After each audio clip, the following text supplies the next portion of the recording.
এই দুনিয়ার পুরো জীবনটা এটা হচ্ছে লালসাময় একটা জীবন, লোভ, মরিচিকা, মায়াজাল।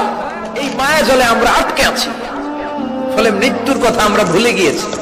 পাগলের মতো ছুটছি, আরো টাকা লাগবে, আরো খ্যাতি লাগবে, আরো যশ লাগবে, আরো দাপট লাগবে। আমার এত টাকা দিয়ে কি হবে? এত সম্পদ দিয়ে কি হবে?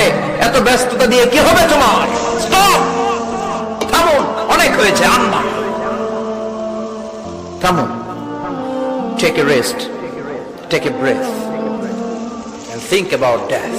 Think that you have to go back to your Lord. একটু বসেন না, একটু ভাবেন যে আমাকে চলে যেতে হবে, চলে যেতে হবে। এই কোলাহল, এই ব্যস্ততা, এগুলো থাকবে, থাকবো না আমি। সাইয়েদনা ওমর ফারুক বলেছেন, মুতু ক্বাবলা আন তামুতু, মরার আগে একবার মরো। হাসিবু ক্বাবলা আন তুহাসাবু আলাইকুম, তোমার হিসাব নেওয়ার আগে তুমি একবার নিজের হিসাবটা করো না। কাগজ বের করে একটু লিখো না কি কি ভালো কাজ করছিলা, যেগুলো দিয়ে নাজাতের ওসিলা হতে পারে। 1 2 3, আর কি কি আকাম কুকাম করছো দেখো না, লিখে দেখো তোমার অবস্থাটা কি। মরার আগে একবার মরো। মরার আগে খাটের মধ্যে শুয়ে